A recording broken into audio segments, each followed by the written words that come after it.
Isang magandang araw sa inyo, Sir Will, at sa masugid ninyong mga tagapakinig. Kilalanin niyo po ako sa pangalang Lawrence, anak ni Tatay Rody.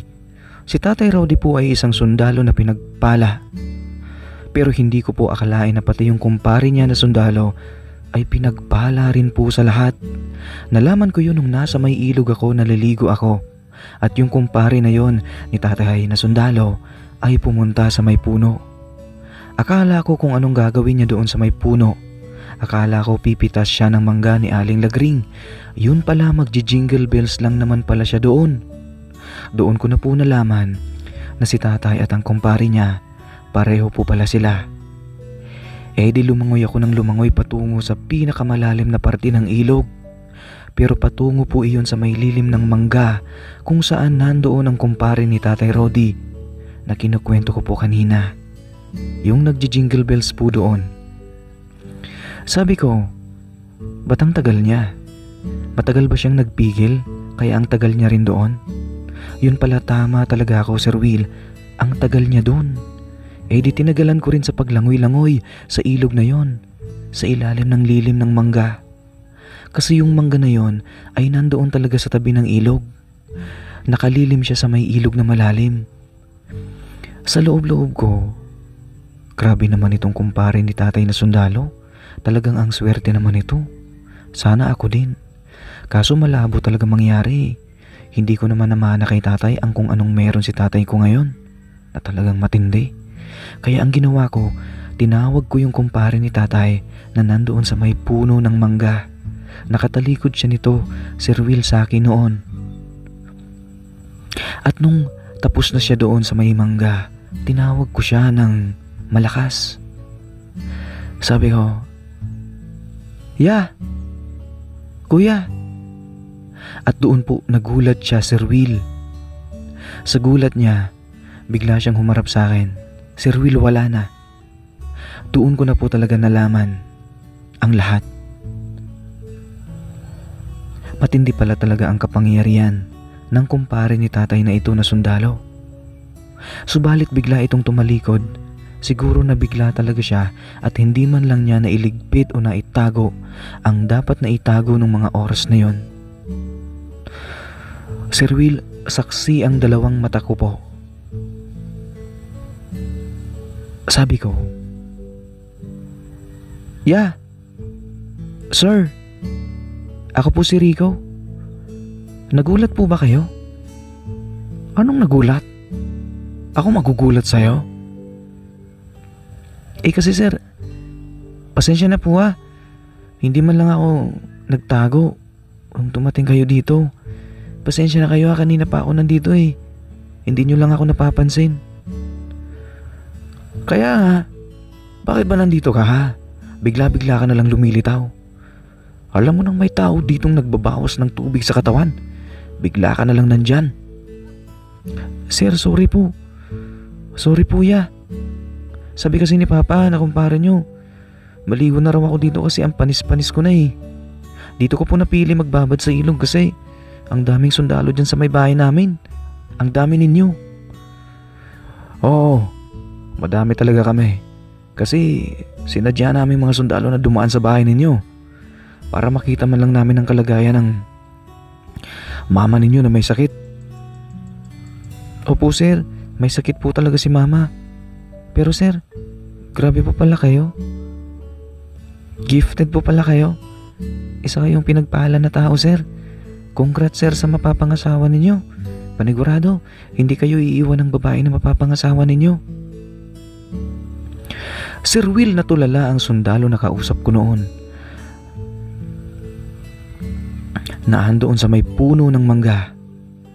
Nagbawas ng tubig sa katawan niya. Na aksidente ko namang nakita, Sir Will. Tulala siya nung sabihin kong hindi siya iiwan ng mapapangasawa niya.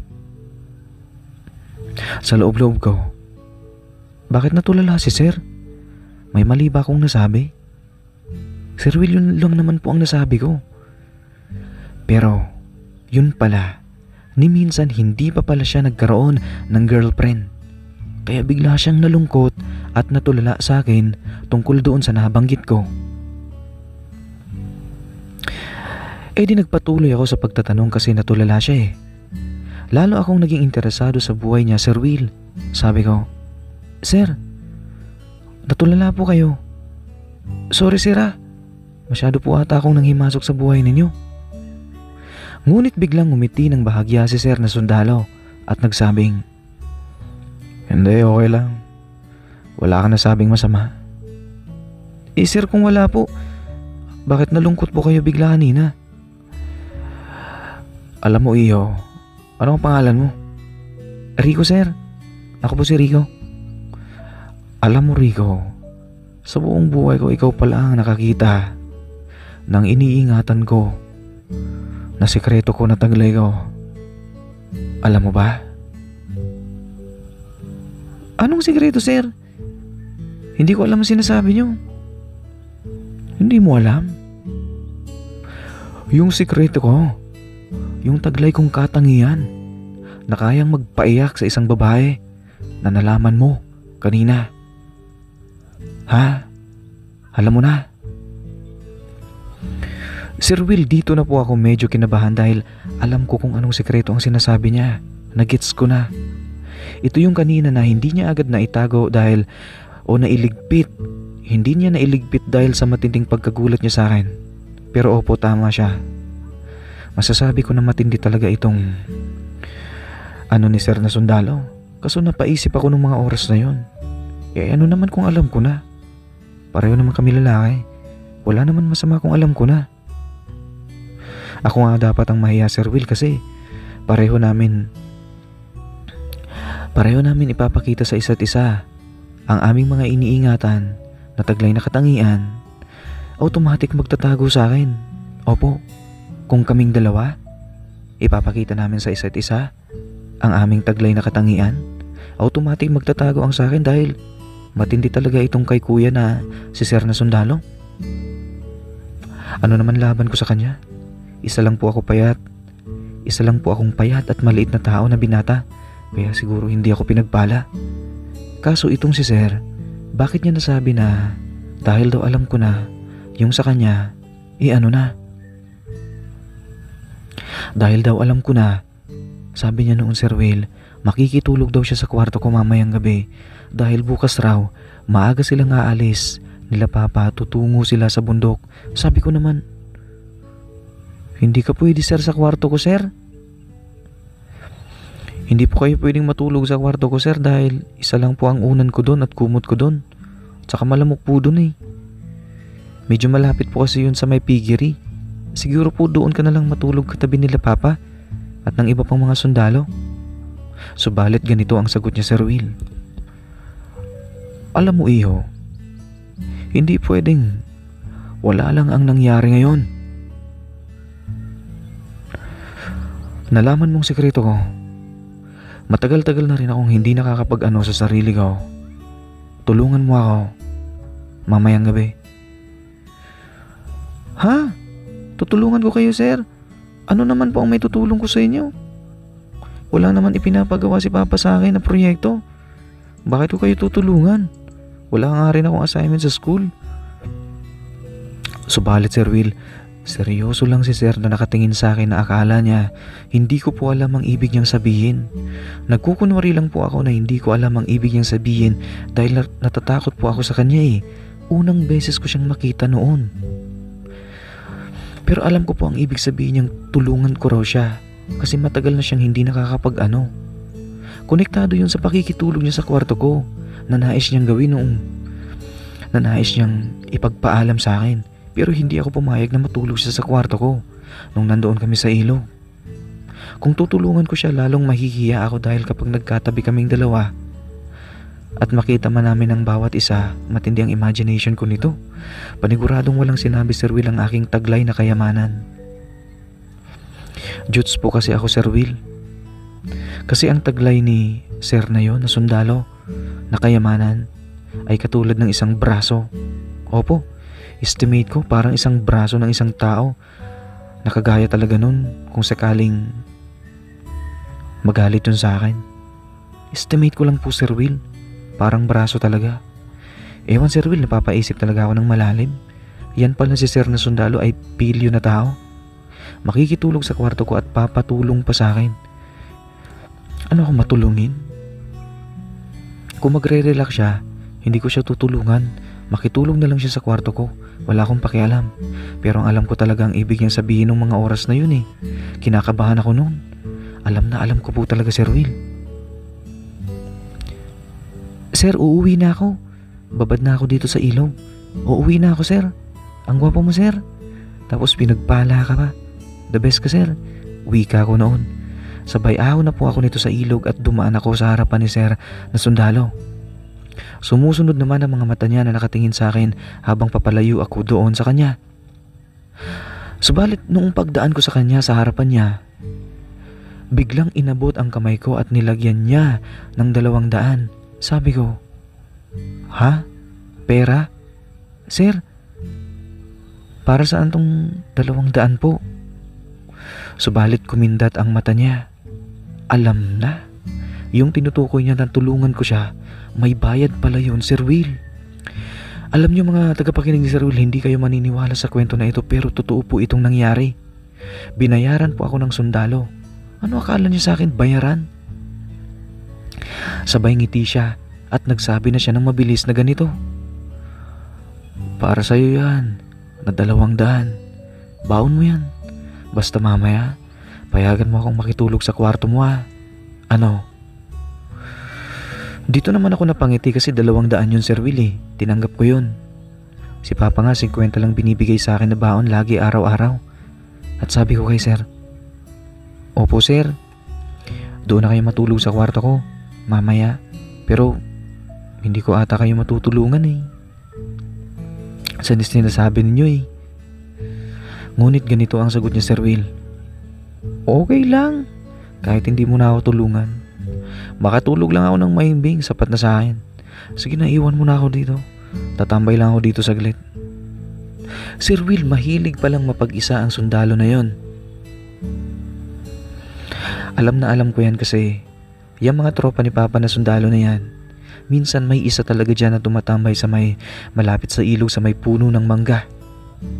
Mahilig pala siyang mapag-isa. Doon ko nakumpirma na malungkot na tao pala siya. Naalala ko nung pauwi na ako.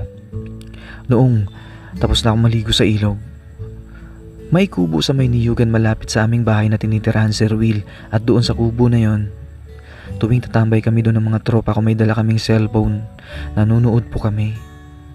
Tulong-tulong po kami ng mga tropa ko sa isa't isa. Tuwing pinapaligaya po namin ang aming mga sarili dahil yun naman talaga ang mga kalokohan namin. Kaso itong sundalo na ito na tumatambay ng mag-isa doon sa may mangga malapit sa ilog, kakaiba po siya. Hindi ko siya close pero nag-open up po talaga siya sa akin, Sir Will.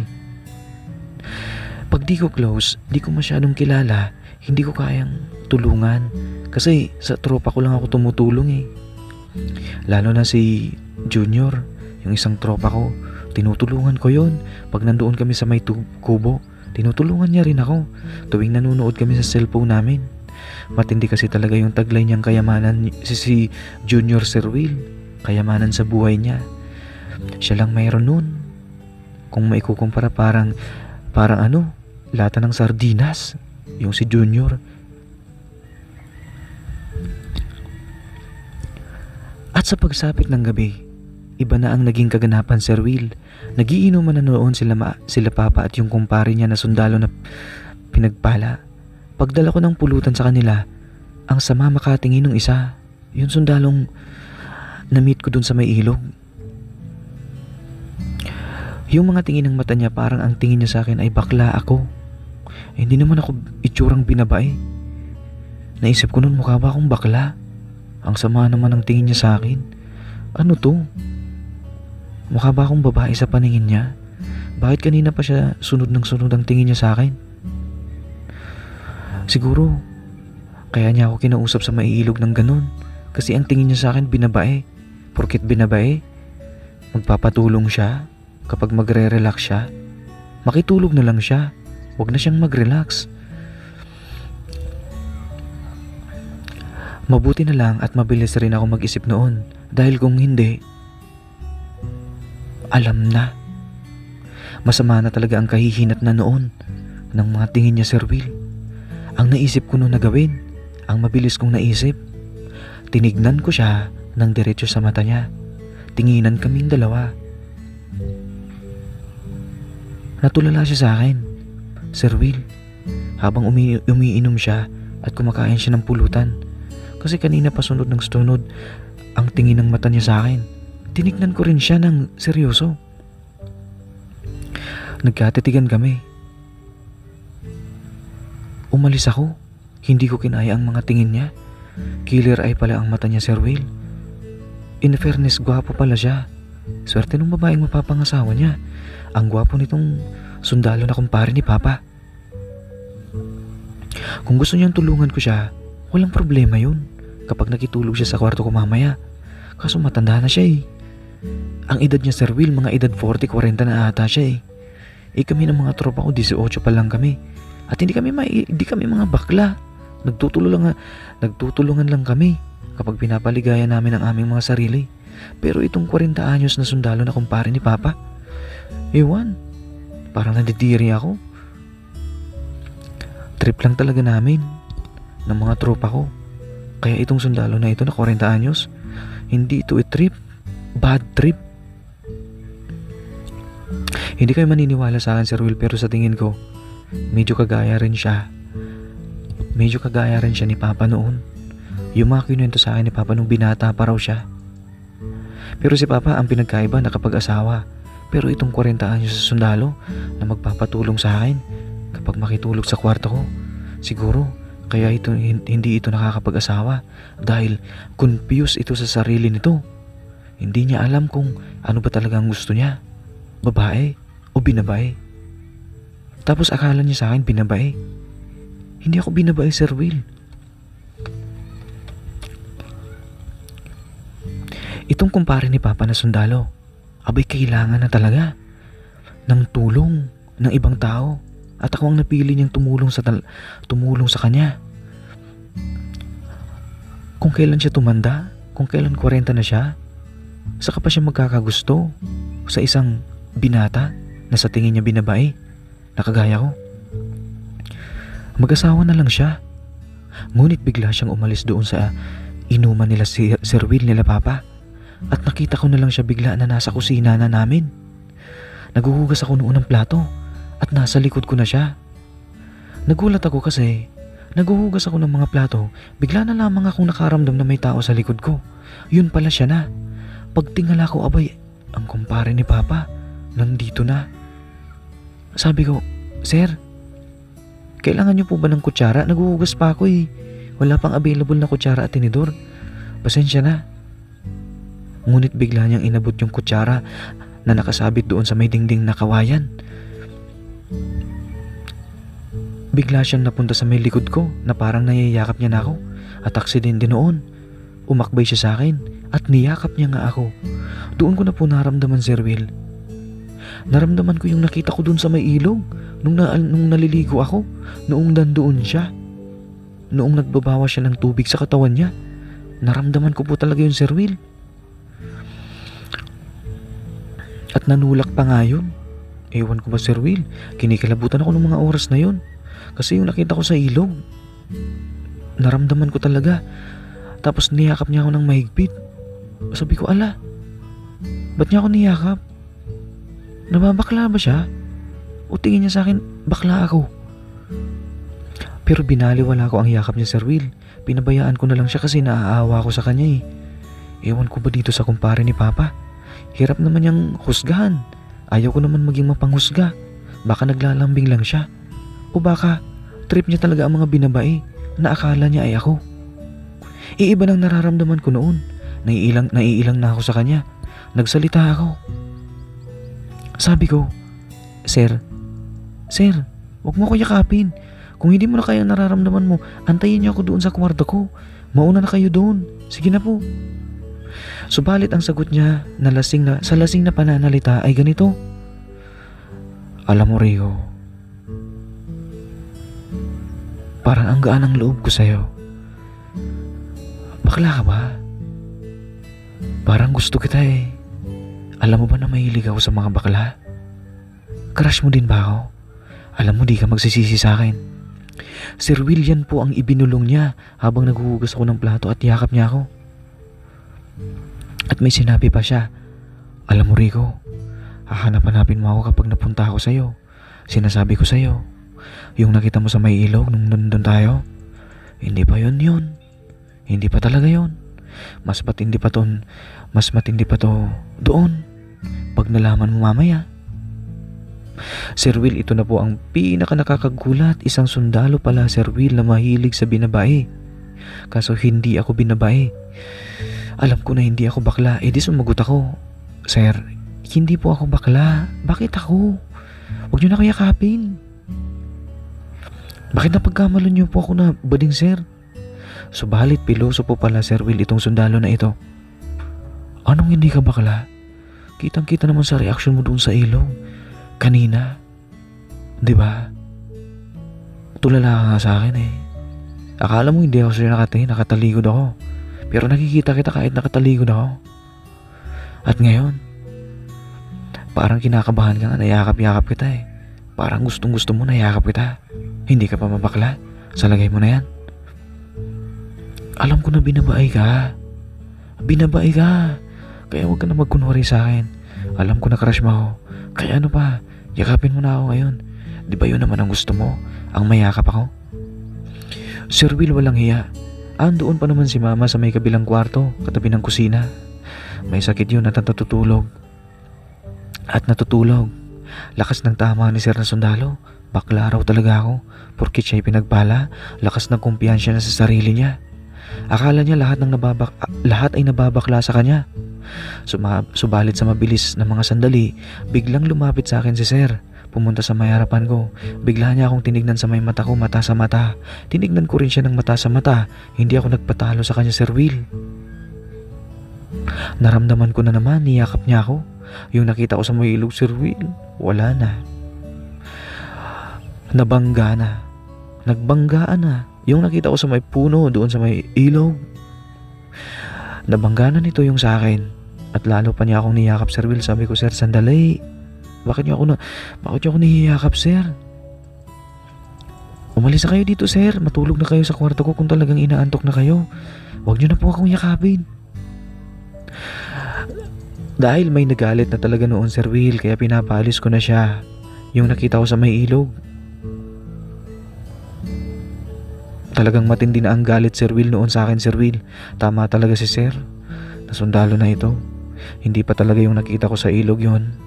Hindi pa pala yon. Titindi pa pala. Mas matindi pala talaga. Sir, ganito ba kayo kapag nagkakagusto kayo sa isang lalaki na binabae? Gusto nyo tulungan kayo agad? Dito pa lang tayo sa kusina. Doon na lang kayo sa kwarto ko, Sir. Matulog na kayo. Susunod na lang ako doon. Saka ko na kayo tutulungan. Gutom na gutom kayo, Sir, sa pagmamahal. Ngunit ang sabi niya, Sir Will, hindi ako gutom, Rico. Sadyang matagal na talaga. Bago kami kaming mga sundalo, ang gusto ko lang naman ay sumaya. Maging maligaya ang sarili ko habang nandito pa ako. Sige na, tulungan mo na ako. Pero Sir, hindi naman talaga akong hinahanap ninyo kasi hindi naman ako binabae. Babae yata ang makakapagpaligaya sa inyo ngayon, Sir. Ako kasi konti lang maitutulong ko sa inyo eh. Kung babae lang sana ako, mas magiging maligaya sana kayo. Higit pa sa inaakala ninyo. Ngunit hindi ako babae, Sir. Sige na, doon na kayo sa kwarto. Sige na, matulog na kayo doon. Rico, sige na naman. Sumama ka na sa akin, tulungan mo ako. Doon na tayo sa kwarto. Sige na, matulog na tayo. Sir Will, bigla si Sir naglakad. Habang nakaakbay siya sa akin, samahan ko na raw siya kuno at matulog na kami doon sa kwarto. Dahil kailangan niya na daw talaga ng tulong ko. Wala talaga, bading talaga ang tingin sa akin ni Sir. Lasing na nga talaga siya. Sasabak pa pala siya sa laban. Saan ba ito kumukuha ng enerhiya? 40 na, mahilig pa rin. Pag ito nahuli ni Papa na kursunada ang anak niya, kursunada ako. Kursunada ako ng kumpare niya, ewan ko na lang. Baka mabaril siya. Di ko alam kung nababakla siya o talagang mahilig siya sa mga bading. Siguro nung mga kapanahunan niya, mahilig talaga siya sa mga binabae, ang sundalo na ito. At noong nandoon na kami sa kwarto ko, Sir Will, ibinagsak ko na lang siya sa kalasingan niya at natumba siya doon sa mahigaan ko. Sabay alis ako dahil Ipinaalam ko kay Papa na si kumpare niya bagsak na doon sa kwarto ko at nakatulog na po. Subalit ang sabi ni Papa, matulog na rin daw po ako katabi nun. Ha? Eh di wala akong kawala talaga. Pinapatulog na ako ni Papa noon. At nung bumalik na ako sa kwarto ko, Sir Will, natulog po ako sa tabi ng sundalo na ito. Pagbalik ko at pagtabi ko sa kanya, bigla niya akong niyakap. Ang laki pa naman niyang tao siya. Niyakap niya ako ng matindi. Iba naramdaman ko noon. Pakiramdam ko bibigay na ako. Parang gusto ko na siya. Kasi yung yakap talaga niya, talagang lumiligaya ako. Parang nakakaramdaman ako na feeling ko talaga ang sarap ng yakap niya. Matindi pala yumakap ang isang malaking lalaki. Sa higpit ng yakap niya, akala niya siguro asawa niya ako. Sa loob-loob ko, nangangarap na ata itong sundalo na ito na may asawa na siya. Kasi payat ako, Sir Willie. Akala niya siguro sa akin babae talaga ako. Iba rin talagang pag-iisip ng sundalo na yun. Lalo po akong naawa sa kanya kasi parang umiiyak siya. Parang gutom na siya. Parang gustong-gusto niya na tulungan na siya. Sa loob-loob ko, sige na nga, yayakapin na lang kita. Ito na, sir. Kailangan na ata talaga nito ni sir ng comfort. Siguro matagal na talaga itong mag-isa sa buhay. Kaya siguro dito niya na lang ipinaparamdam sa akin ang pagmamahal niyang wala ng paglagyan. Siguro tuwing nagdo-duty ito sa gubat, wala man lang tao na kumukumusta sa kanya. Kaya ito matindi makayakap. Wala man lang nag-aalala sa kanya. Wala man lang concern sa kanya. Kaya ito matindi ang yakap niya sa akin. Grabe, Sir Will. Grabe makayakap ang sundalo na yun na kumpare ni Papa. Wika ko sa loob-loob ko habang yakap ako ng sundalo na kumpare ni Papa. Nakasuot siya noon ng puti na t-shirt at 3 colores na pantalon. Habang yakap niya ako ng mahigpit. Sir Will, akala ko sa sarili ko na babakla na ako sa kanya. Dahil nung kinumport niya ako parang, ewan ko ba, parang gusto ko na rin. Patindi na rin yung nararamdaman ko sa kanya hanggang sa tumingin bigla si Sir sa mga mata ko. Tinignan niya ako mata sa mata. Nagkatinginan kami. Nagharap ang aming mga muka. Minamasdan niya ata talaga kung anong magiging reaksyon ko sa yakap niya.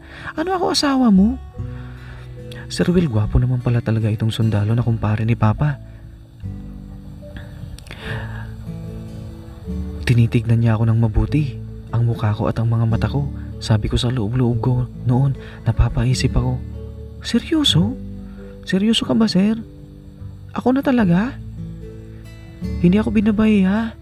Pero bakit sa akin kayo naglalambing ngayon? Lasing na lasing ka ata kayo eh.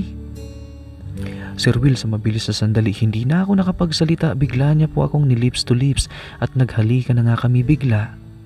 Siyempre ako naman palaban talaga ako eh. Sa mga tropa ko ganun kami eh. Hindi lang nagtutulungan. Nagle-lips to lips din kami ng mga tropa ko minsan. Sa tuwing lasing kami ng mga tropa ko doon sa kubo sa Niyugan. Pero mga trip-trip lang yun.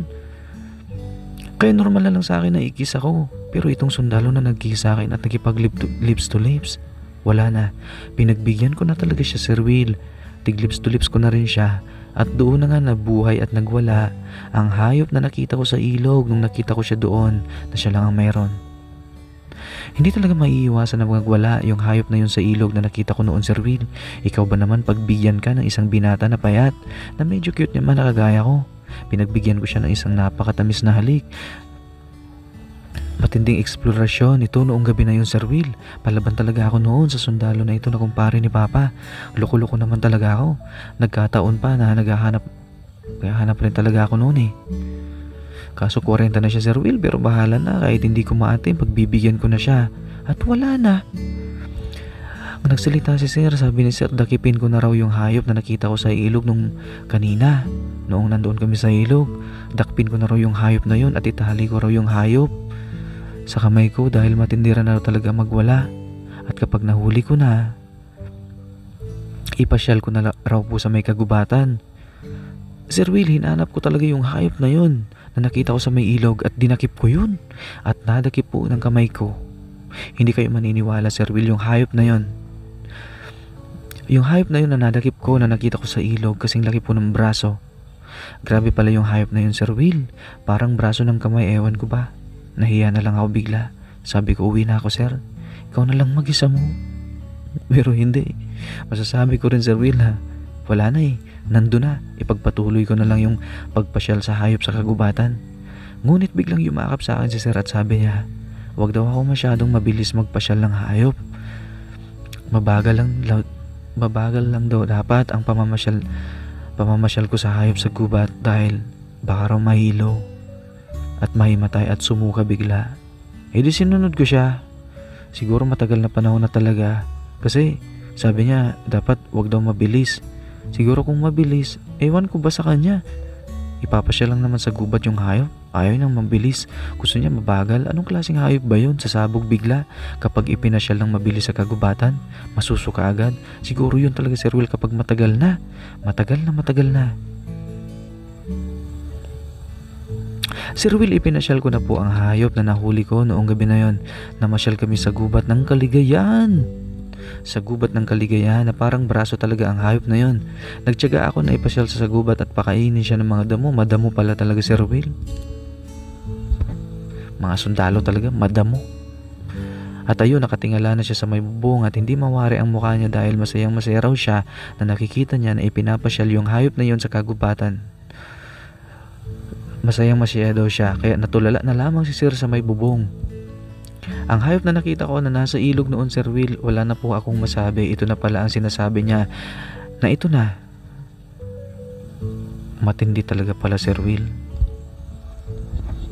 Hanggang sa paulit-ulit naming pamamasyal sa kagubatan, bigla na lamang pong nanginig. Nagwala. Nanginig po yung hayop, hindi ko alam kung nilagnat. At may biglang lumuha po siya. At sunod-sunod, nasuka po siya. Sunod-sunod po yung pagsuka niya. Nasuka po siya. Wala na, Sir Will. Nahilo. Nasuka na yung hayop. Nanginig. Paglingon ko sa likod ko, si Sir, napapikit na lang siya ng mata niya doon dahil wala na. Wala na yung hayop, Sir Will. Nalula, nasuka, nahimatay. May sumabog sa mata niya. Lumuha na po siya.